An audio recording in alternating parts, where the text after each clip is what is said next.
Thanks for the really kind introduction, Max. I have a lot of respect for what you've done with the Net Zero Network here, just sort of bringing people together at a regular interval to talk about these sorts of things. I guess, now almost 20 years into my career, most of my time has been spent on either net zero or sustainability, and there's been a couple of false starts in terms of just in my short time on this planet, in terms of this marathon that you're talking about. So there's been a couple of false starts with decarb and with sustainability, but I think actually now something's different. Something's different about this time around. It feels quite different, and I think it's a testament to you all for being here to sort of absorb what's going on, we think is going on with the industry, and being part of the change. In terms of that marathon, I certainly see myself as standing on the shoulders of giants who started the marathon well before us, and I think it's highly unlikely I'll be around at the end. So what part can we play as sustainability professionals? I think I'm going the wrong way. Yeah. I should have told you that click was designed to confuse you. Excellent. So speaking of confusion, hopefully this isn't as confusing as it was in my head about a month ago. Max asked me to share a little bit about my philosophy about these sorts of things. I think I've decided it's backyard philosophy, and so knowing the sort of folks who turn up to Net Zero Network, you also like backyard philosophy as well. So hopefully you like it. So there's sort of three questions that were posed in the event, which was, in terms of business priorities, how much are sustainability, ESG, net zero, climate risk, climate disclosure, how much are these ideas shaping what businesses are doing? Their priorities, their decision making, what they do with their assets, investors, program directors, project developers. In terms of personal priorities is the second sort of field. How are these needs of these businesses and organisations shaping the way that we make career decisions and move sideways, around, influence in those sorts of worlds? And the last one is around collective priorities. So how might we as sustainability or net zero professionals, how might we support each other to help this transition, to have this marathon to progress? So that was a challenge. Two brief slides just to situate everyone in the context, and then we'll get into the agenda. So sustainability and climate, where are we now? So I try to capture this in 4 key areas. There's essentially a dual crisis. There's the climate crisis and the biodiversity crisis. I don't need to tell you much about that. We're all here for that reason. Essentially, I've sort of put it here as the outcomes of our technology and actions. There's the tragedy of the commons. And so for those of you who are interested in Garrett Hardin and his tragedy of the commons, any hands up who has not heard of tragedy of the commons? Right, okay. So this is the idea that without adequate economic governance, common pool resources are often accessed to exhaustion. So let's say there's an ocean with lots of fish in it, a bunch of fishermen go out there, but there's no rules about who can take how much fish. The fish disappear. And expand that to any other type of common pool resources, rangelands, the atmosphere and carbon. These are all examples of common pool resources. So the tragedy of commons is quite a good concept, I think, to get our heads around, because it talks about how do we act as a group? Why do we act as a group? And how can we move that towards something like what Elinor Ostrom talks about? She got the Nobel Prize in Economics in 2009, the first female ever to get it, actually. She disputed that. She said it was not inevitable that humans in a common resource pool will exhaust their resources. She was of the opinion, and had lots of empirical evidence to suggest, that use of resources can be rational and prevent depletion without state intervention or markets with private property. Sounds novel, markets with private property. That's the fundamental structure of our economy right now, certainly, but also in terms of state intervention, which is what we're seeing as the counterbalance to the market economy. So this is a really interesting one to get our heads around, about why we are in the position we are. The third one is about the dominance of finance. So this is about what we collectively value as humans. So here I draw a lot of my anthropological training around why do we value what we value? What does that mean for the way that we act and behave with each other? And how does that then interact with our personal psychology? So some could argue that we have a financialized value system, which is a bit of a departure from human values, but we'll talk about that later. And this has led us to ecological grief. So I believe the previous net zero network was about ecological grief, so I won't go into that in too much detail. But this is the idea that we as humans do have some sort of sense of loss for the ecology that is fundamentally around us. So these were the sort of the three elements that I wanted to ground us in before we continue. Who doesn't know what ESG is about? Excellent. Okay, well, I won't dwell on this slide too long. Essentially, it's the idea that from finance and insurance circles that the environment, society and governance are three elements of risk to an organisation, both in two directions. These are a risk to that organisation if any of them goes wrong, and the organisation is a risk to these elements by its very existence. So managing those risks is important within a corporate context. I personally see ESG as just the latest iteration of what we call sustainability. It's the same thing. Net zero is within that. You can see a couple of things that I've circled there. Greenhouse gas emissions, climate risk exposure, and all of the sort of strategic, tactical and operational elements of a business that are required to make sure net zero is functional. Okay, so let's pause there and go through what we're doing today. So I know a lot of you are in the field of sustainability, or you're looking to transition to the field of sustainability. So we're going to do this as not just my observations and starting thoughts, which are only part of the story here, but also a bit of an activity for you guys to fill in. So if you can sort of take one and pass it on. If you don't have a pen, there's a couple up here. Maybe pass the pens across with you if you don't have one.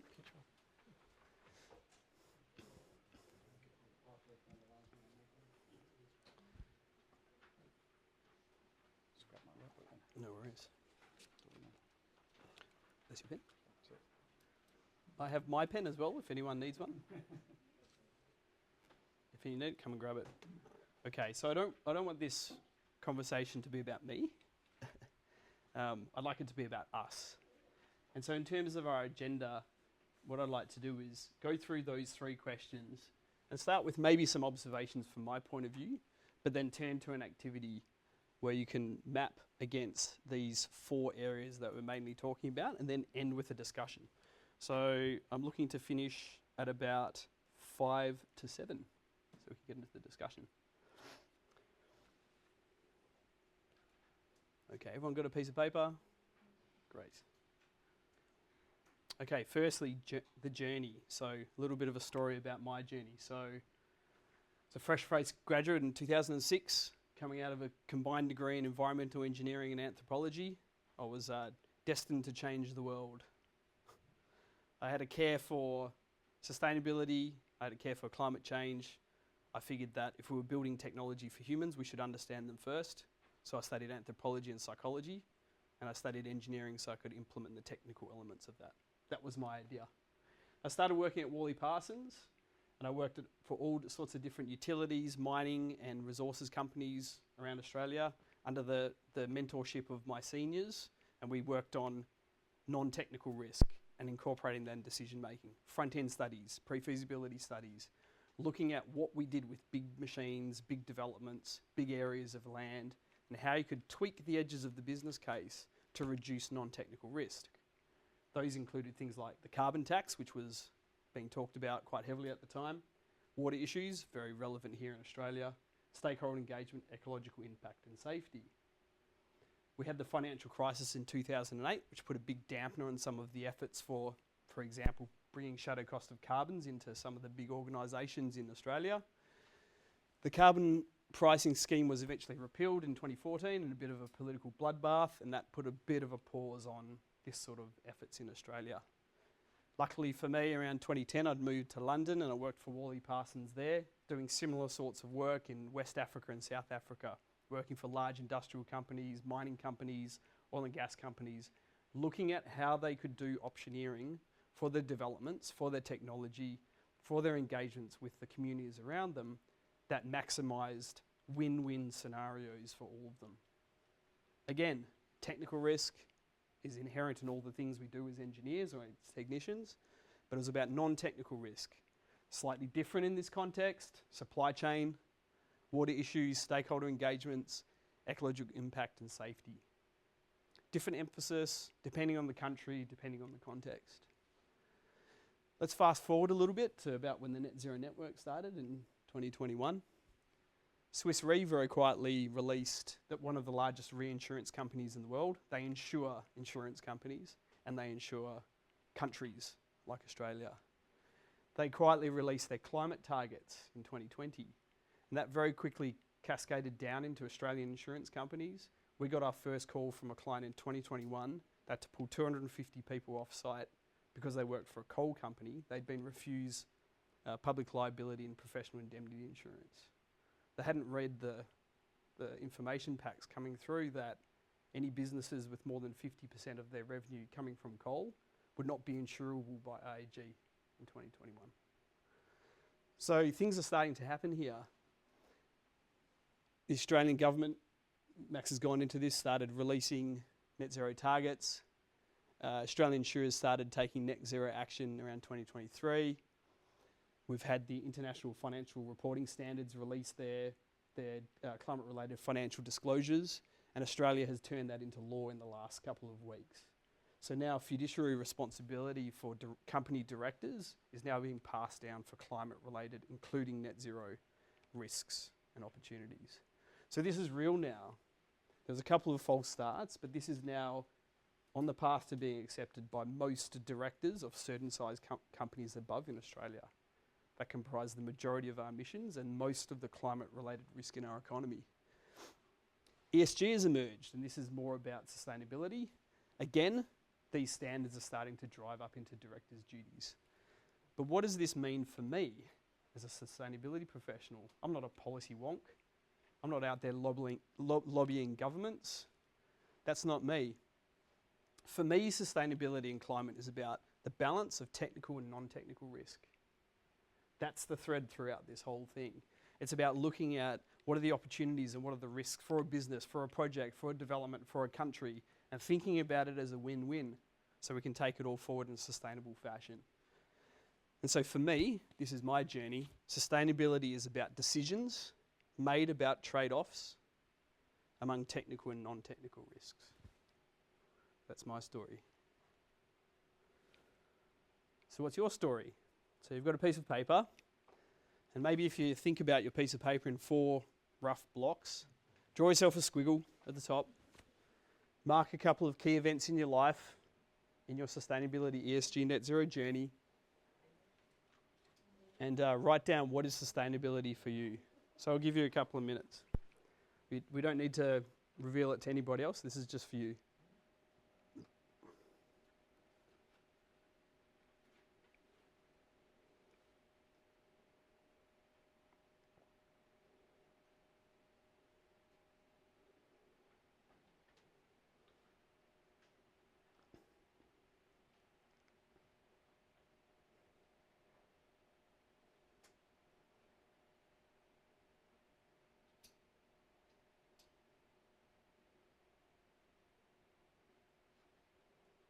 There's no right or wrong answers in this one.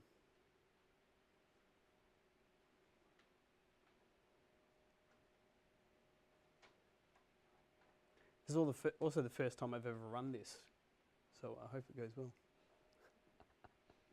You're a friendly crowd to start with. Yeah, it's a good test.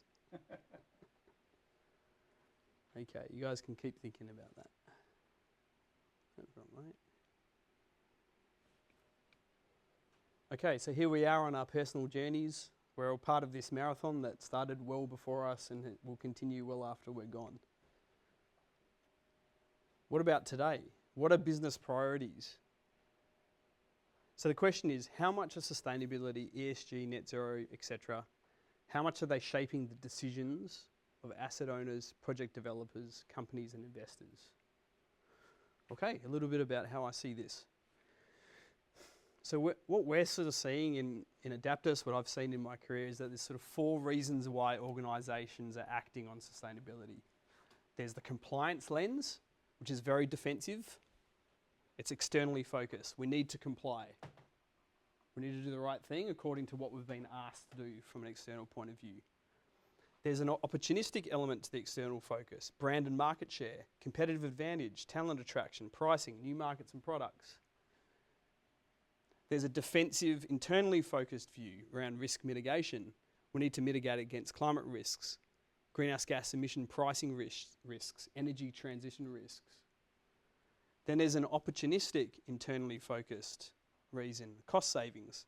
We were just talking about energy efficiency, cost savings, reductions in labour cost, social licence to operate, cost of capital.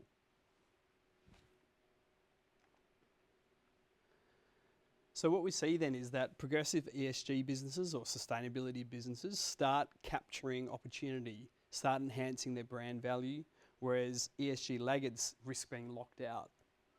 They risk having increased exposure, reduced customer relevance, less chance of moving with the times. Let's zoom in a little bit to net zero. We're here at the net zero network. Oh, that one, yeah. Sorry. That's right. The reason why the animation's not working. It's all good. So essentially there's how we work, for example, with our clients to get their heads around net zero is that you start with your emissions and your baselines. You start understanding, where am I? How much am I producing? Before you move into aligning your senior managers on the strategy and the roadmap, what could we do? How does this engage with the rest of our business strategy? Does it de-risk it? Does it accentuate it? How might we get there in terms of the roadmap? And the last part is actually action. Getting a transition plan, implementing that with other plans in your business. But there's a key point here, which is around the decision to act. When is that taken? What is the thresholds for that? How close is that decision to being made compared to the business as usual? So what we tend to do is we work continuously with those senior managers during these sorts of phases. And this is not a technical problem. If you look at that top box there, that is all about bringing people along for the journey. It's about discovery, it's about alignment. In-person discussions, workshopping, education, they're all smart. They can all understand this, no problem. They just don't have the time. They're busy. They haven't spent their career doing it. So how do we as sustainability professionals bring them along for that journey? Keep going the wrong way. So the key point on the last slide was action, this decision to act. Decision to act is important. So if you forget, pretend that's not there, because of the animation. Who's heard of the Dunning-Kruger effect? Yeah. So what we have here is wisdom from I know nothing to guru, and confidence from low to high. And then typically, this is very human, we start to know something, wow, this is great, my confidence is really high. They call it the peak of Mount Stupid. Then you realise, oh my goodness, this is much more complicated and more difficult than I thought. Valley of despair. Before we start becoming enlightened about how these challenges can be overcome, to, ironically, the plateau of sustainability. So the Dunning-Kruger effect. So the question I have is, in this scenario, where does action happen? So we've seen our clients do this. Quickly understand, align, make a decision and commit to a net zero target, and release that to the public. Some of them are now calling us to try to unwind those sorts of things because of emerging greenwashing issues with ASIC. Potentially a higher organisational risk if you take this approach. The more cautious, considered organisations we work with look like this. Understanding and alignment happen in this sort of area.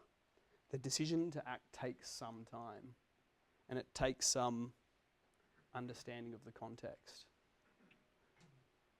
So this is where we start seeing the potential entry point for sustainability professionals.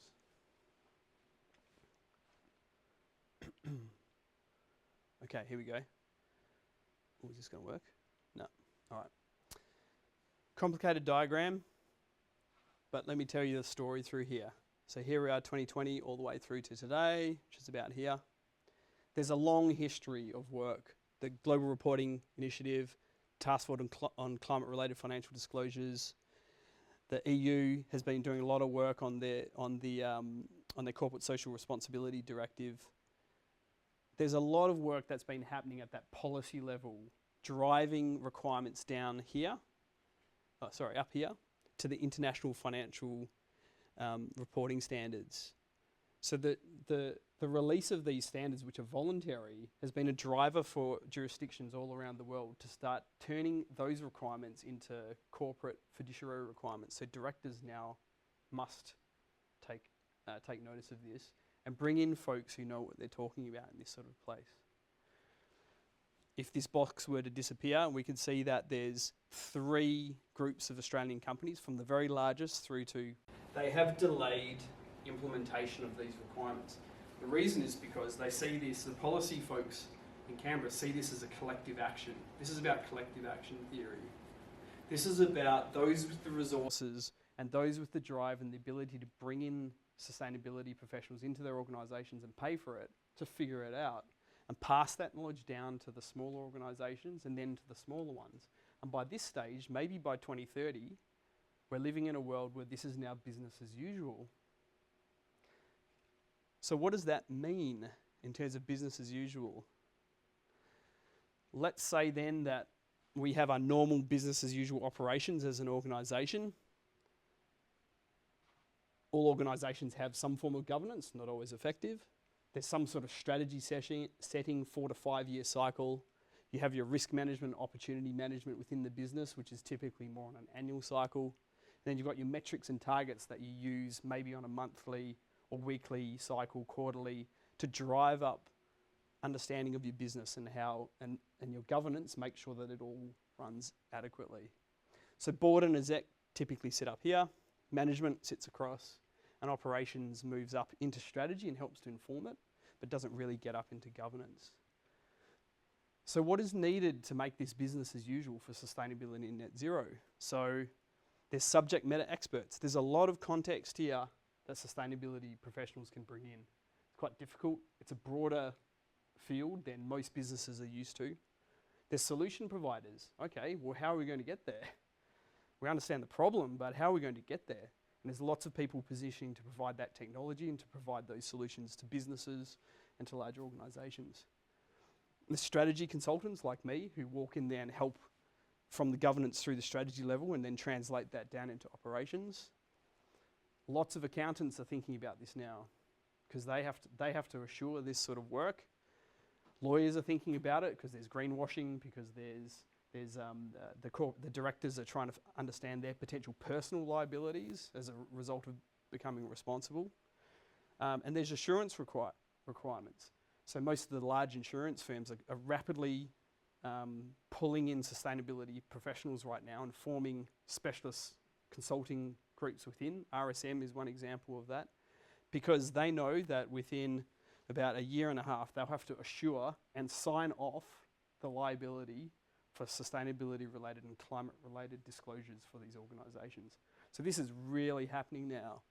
What's happening here is these companies are rapidly trying to build their internal capability, but there aren't enough of us around. There just are not enough net zero, decarbonisation or sustainability people around.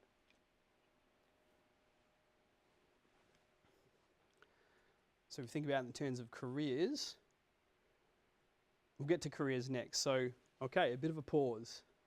Back to your perspective. So we've reflected a little bit on your journey. You've heard a little bit about my perspective on business priorities.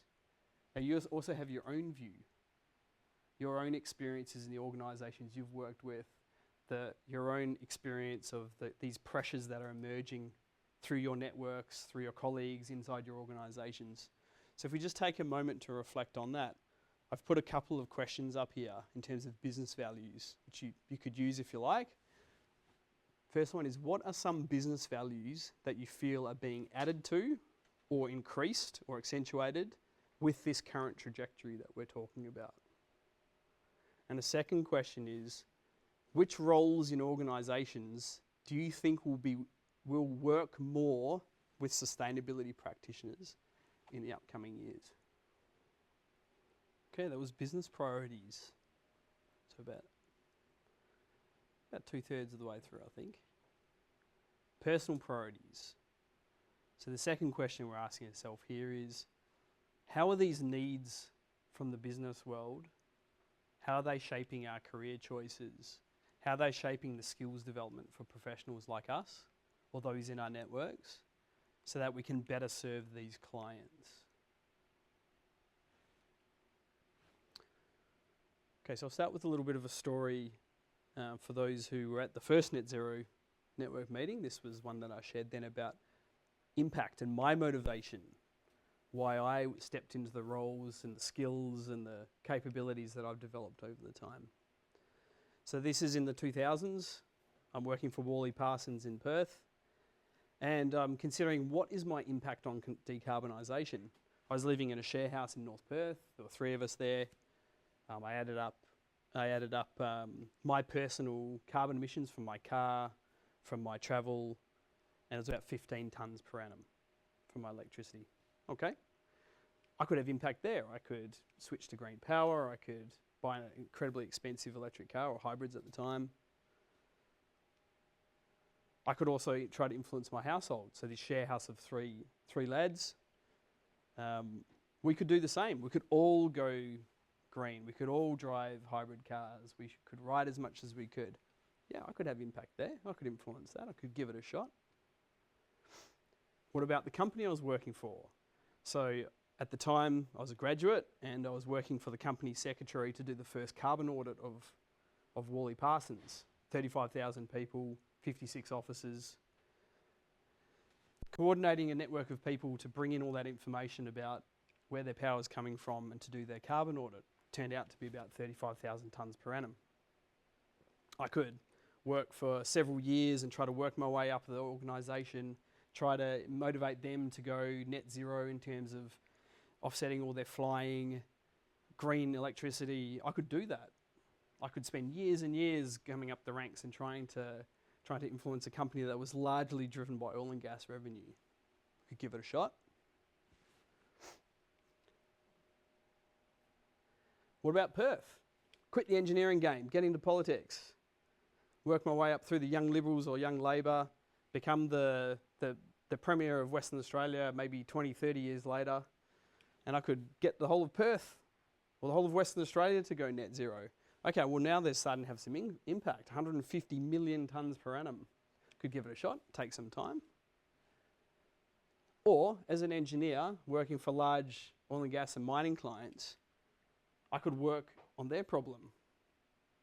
3 of my top customers over those 4 years were emitting 170 million tonnes per annum of carbon.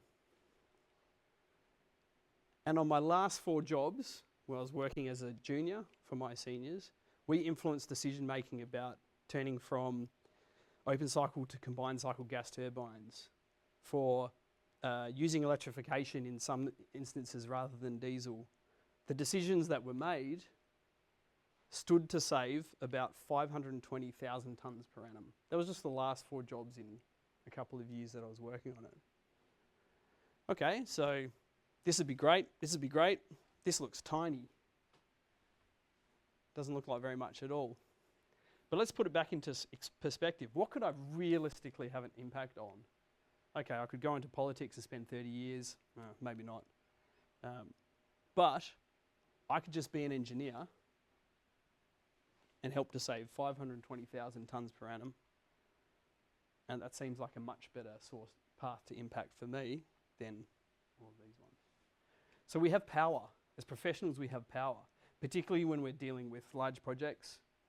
You spoke about impacts, huge projects, mining, infrastructure, utilities, buildings. These are all huge draws. And we as sustainability professionals, if we're in the right place at the right time, and we motivate that decision to act, we can have quite outsized impact compared to what we do in everyday life.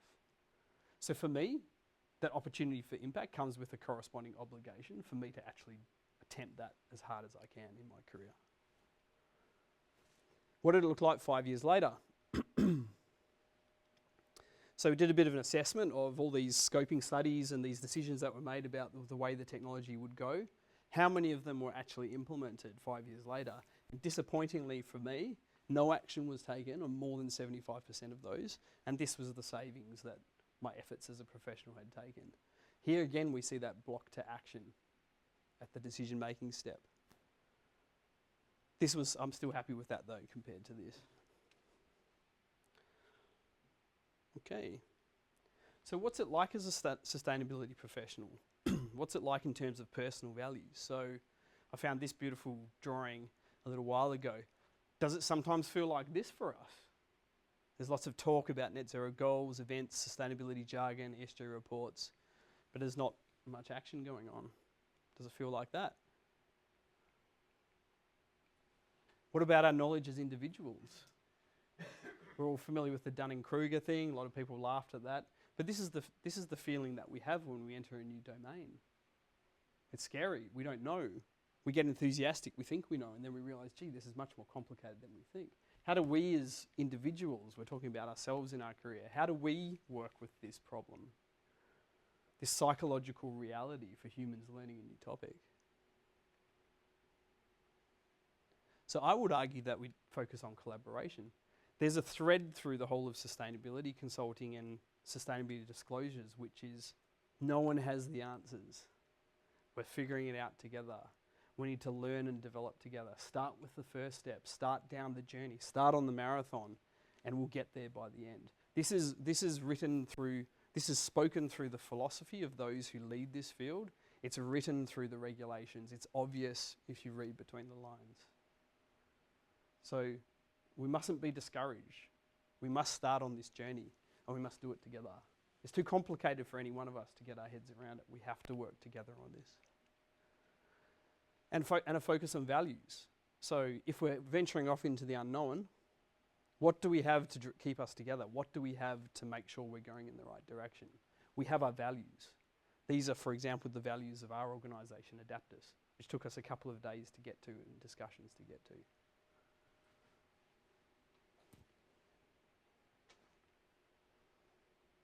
Okay, back to your activity. So you've put down your timeline, your journey. You've talked a little bit about business priorities, the things that you're seeing emerging, the places that you see sustainability professionals might take action.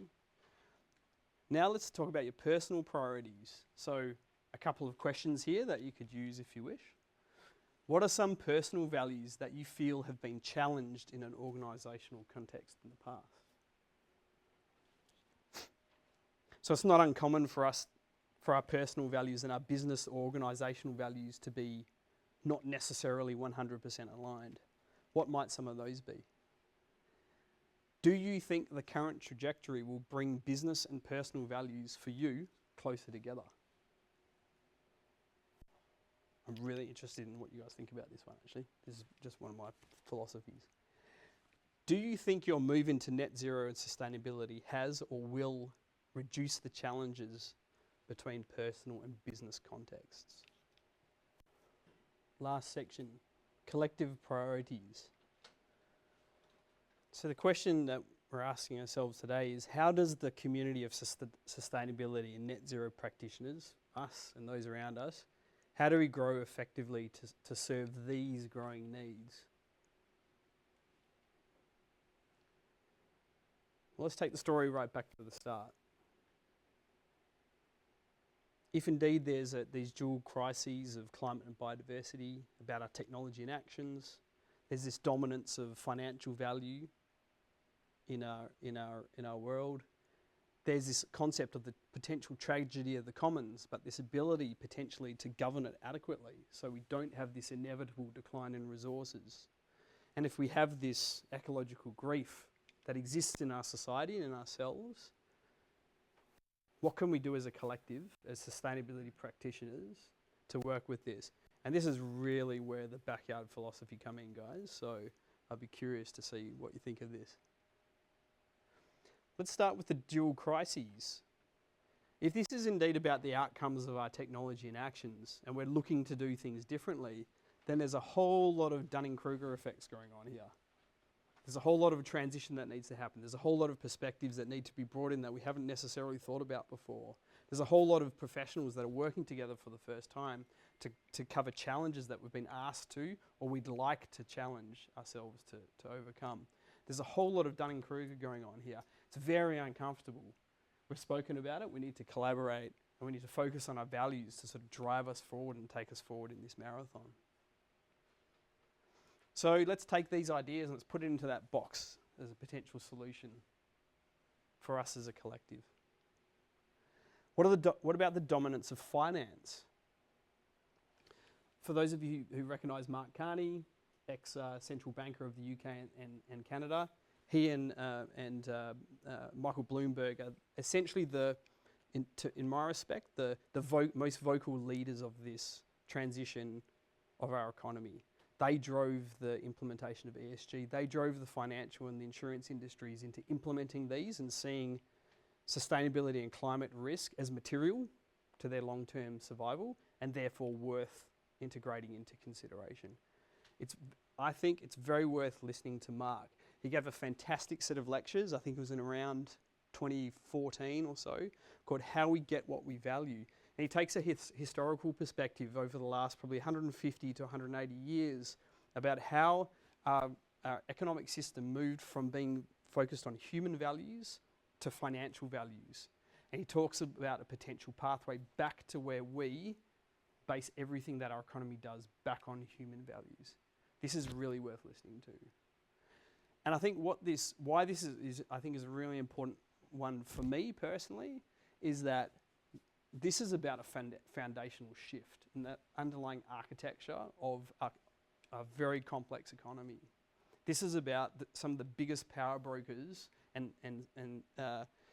conceptual influences in our economy, not just talking about it in 2014, but their vision has emerged. It is happening right now. It has been put into law in Australia. This gives a historical perspective. It gives an understanding of the depth of the philosophy and the depth of the thinking, the depth of the conversation that is behind this shift. This gives me purpose. It gives me steel. It gives me backing to address these challenges. It gives me the steel and resolve to continue the conversation when the decisions to act haven't been taken, and keep working with those senior managers to find the win-win-win for them to take action. So let's take that as a potential thing we could do as a community. What about ecological grief? This is about our personal psychological space. This is about what we feel about this. Many of us are familiar with the cycle of grief. Denial, anger, bargaining, depression, acceptance is typically towards the end of it. We go around it a couple of times. Some new shock comes in or new complexity to the grief comes in and we have to go through it again. This is a very human experience. For me, what we need to do as sustainability professionals is we need to, ourselves and as a collective, accelerate through the cycle of grief as fast as we can to acceptance. Because after acceptance comes action. If you want to listen to someone who I think, in my perspective, has been through this, it's this guy called Charlie Kennel. He was one of the early directors of NASA. And he was brought in to study, in the 1970s, he was brought in to study the effect of CO2 on the climate. He's been thinking about this for a lot longer than any of us. And he flagged a lot of this to the US Senate back in the 1970s. He doesn't talk about mitigation. Charlie Kennel does not talk about decarbonisation. He doesn't talk about electrification. He doesn't talk about net zero. He doesn't talk about any of that. There's a much bigger problem in that most of the climate problems that we will face in not just our lifetime, but our grandchildren's lifetime, they're locked in already. We can't do anything about them. All we can do is slightly reduce the impact for those maybe a generation and a half out. Us, plus most of our children's time, it's locked in, it's happening. He talks about adaptation. But what's really interesting is listen to his tone, listen to the way he speaks about this. He's 100% accepted this. And he's talking about action. He's talking about think global, plan regional, act local. He's like, this is happening, guys. What are we going to do about it? He has been through this cycle of grief, and that's liberating. And that gets us to action. So let's take that as a potential way we can help ourselves and help our community move through acceptance to action. And the final picture is around the tragedy of the commons and how we act in groups. Most of you would recognise this fellow, Sigmund Freud. He's, I guess, one of the key philosophers in terms of personal psychology. The whole idea of the ego, the id, where we react according to our trauma. It's a very individualistic notion of psychology and where our thinking comes from. The fellow on the right is not so familiar in our more popular individualist culture. His name's Carl Jung. And he speaks about collective psychology, that we in fact are just the accumulation of endless generations of humans where there's symbols and messages and stories that we're all familiar with. I can watch Indonesian theatre or a Chinese theatre and I can recognise the tropes, I can recognise the symbols, I can recognise the archetypes of that story. I speak no Chinese. I have no familiarity with the masks and the stories. Why is that? Is it because I'm smart? Or is it because there's something in my consciousness that is shared with all of you around here? What are you reacting to now? Is it my words? Is it my body language? Is it some energy that we share? Is it some story or journey that we're on together tonight, in the last week, in the month? Is it the stories of our families? How is this all woven in together? Why do we care? This is the understanding of the collective psychology.